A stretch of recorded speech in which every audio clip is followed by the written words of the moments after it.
جن کو نہیں ماننا ہوتا وہ نہیں مان کر دیتے. ثم قست قلوبکم من بعد ذلک، پھر تمہارے دل اس کے بعد سخت ہو گئے. یاد رکھیے دلوں کی سختی کی وجہ اللہ کے حکم کی نافرمانی ہوتی ہے اور بار بار کی نافرمانی.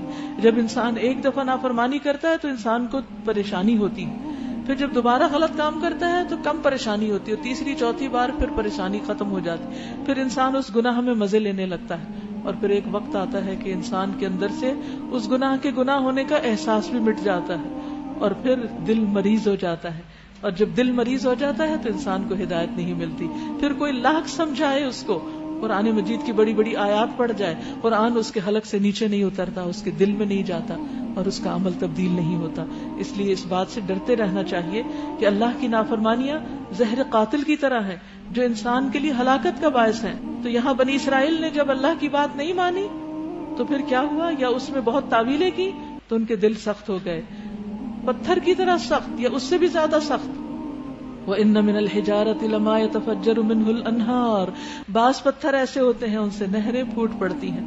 کبھی آپ نے مری کے راستے میں کسی اور جگہ پر دیکھا جہاں سے چشمے نکل رہے ہوتے ہیں؟ مجھے ہمیشہ یوں لگتا ہے جیسے یہ ہماری آنکھوں کی طرح زمین کے آنسو ہیں، کہ جیسے ہم روتے ہیں تو کیا ہوتا ہے، جھڑیاں لگ جاتی ہیں نا، تو چھوٹے چھوٹے سوراخوں سے آنسو نکلتے ہیں. اور اسی طرح اگر آپ چشمے کے مقام کو پہنچے کہ نکل کہاں سے رہا ہے تو اس کا جو نکلنے کا مقام ہوتا ہے وہ بہت چھوٹا سا ہوتا ہے. تو جیسے زمین بھی اللہ کے خوف سے رو رہی ہو. تو کچھ لوگ ایسے ہوتے ہیں کہ ان کے سامنے اللہ کی بات کی جائے تو وہ رونے لگ جاتے ہیں، ان کی کھالیں نرم پڑ جاتی ہیں، ان کے آنسو بہنے لگتے ہیں. قرآن ان کے دلوں پر اثر کرتا ہے.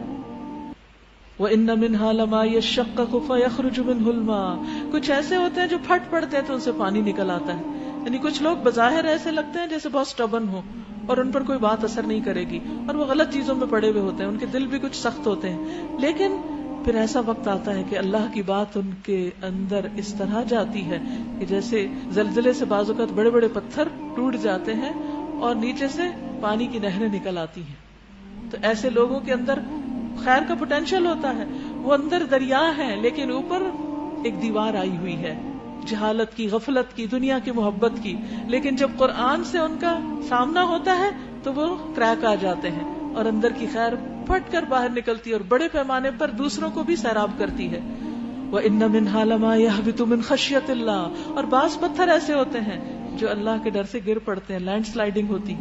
یعنی کچھ لوگ ایسے ہوتے ہیں جو ایک عرصے تک نافرمانی کی زندگی بسر کر رہے ہوتے ہیں، پھر ایک وقت آتا ہے کہ اللہ کی آیات ان کے دل پر اثر کرتی ہیں اور وہ اللہ کے سامنے گر پڑتے ہیں اور اللہ کے سامنے عاجزی کا اظہار کرتے ہیں اور روتے ہیں اور اپنی پچھلی زندگی کے گناہوں کی معافی مانگتے ہیں اور پھر وہ اللہ کے راستے پہ چل پڑتے ہیں.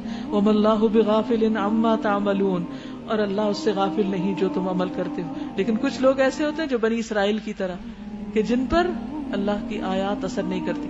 آپ نے دیکھو کہ جو لوگ بھی قرآن پڑھتے ہیں، اسے تعلیم القرآن کے کورسز کرتے ہیں، ان میں یہ تینوں قسم کے لوگ پائے جاتے ہیں. کچھ لوگ آیات ان کو رلاتی ہیں اور وہ روتے دکھائی دیتے ہیں، کبھی تنہائی میں روتے ہیں، کبھی کلاس میں روتے ہیں. اور کچھ لوگ جو بظاہر ایسا لگتا ہے کہ قرآن ان پہ اثر نہیں کرے گا لیکن کچھ عرصے کے بعد ان کے اندر کریک آ چکے ہوتے ہیں اور ان کی خیر پھوٹ کے باہر آ چکی ہوتی ہے. اور کچھ لوگ ایسے ہوتے ہیں کہ جو کافی دن تک کچھ نہیں مانتے، پھر یکایک اللہ کے آگے گر جاتے ہیں. لیکن کچھ لوگ ایسے ہوتے ہیں جو آخری وقت تک کچھ نہیں سیکھتے. ان کی مثال بنی اسرائیل کی طرح ہے. پھر لوگ کہتے ہیں قرآن پڑھ کر لوگ ایسے کرتے ہیں. اس سے قرآن کا قصور نہیں ہے، اس میں لوگوں کا قصور ہے کہ ان کے دل کس طرح ہیں اور وہ اس کو کس طرح لے رہے ہیں. تو مسلمانوں سے کہا جا رہا ہے افتطمعون ان یؤمنوا لکم، کیا تم امید رکھتے ہو کہ یہ تمہارے لیے ایمان لائیں گے؟ ایسے سنگ دل لوگ بات مان جائیں گے، دین ان کی زندگی میں داخل ہو جائے گا. وَقَدْ كَانَ فَرِيقٌ مِّنْهُمْ يَسْمَعُونَ كَلَامَ اللَّهِ، حالانکہ ان میں سے ایک گروہ اللہ کا کلام سنتا تھا. ثُمَّ يُحَرِّفُونَهُ مِن بَعْدِ مَا عَقَلُوهُ، مگر اس گروہ کا شیوا یہ رہا کہ اللہ کا کلام سنا پھر خوب سمجھ بوجھ کر دانستہ اس میں تحریف کر دی، تبدیلی کر دی. یعنی وہ خود کو نہیں بدلتے، اللہ کے کلام کو بدل دیتے ہیں. وَهُمْ يَعْلَمُونَ، اور اچھے بھلے جانتے ہیں. اللہ کے حکم کو اس طرح نہیں لیتے جیسے وہ ہے، اس کے اندر تعویلیں کرتے رہتے ہیں اور اس کے من مانے مطلب پہناتے ہیں اور یہ سمجھتے ہیں کہ ہم قرآن پر عمل کر رہے ہیں، حالانکہ اس چیز کا قرآن سے دور پار کوئی واسطہ نہیں ہوتا. وَإِذَا لَقُوا الَّذِينَ آمَنُوا قَالُوا آمَنَّا، جب ایمان والوں سے ملتے ہیں تو کہتے ہیں ہم ایمان لائے. اور یہ اصل میں منافق. اہل کتاب کے اندر منافقت بھر گئی تھی حالانکہ وہ بظاہر مسلم قوم تھی. تو یہ جتنی بھی باتیں کی جا رہی ہیں یہ دراصل تیسرے گروہ سے متعلق ہے، منافقین سے متعلق ہے. تو منافقت جو ہوتی ہے وہ کفار میں نہیں ہوتی. منافقت کس میں ہوتی ہے؟ جو بظاہر سو کالڈ مسلمز ہوتے ہیں، اپنے آپ کو بڑا مسلمان ظاہر کرتے ہیں، لیکن نہ دل مسلمان ہوتا ہے، نہ زبان مسلمان ہوتی ہے، اور نہ عمل میں کوئی اسلام نظر آتا ہے.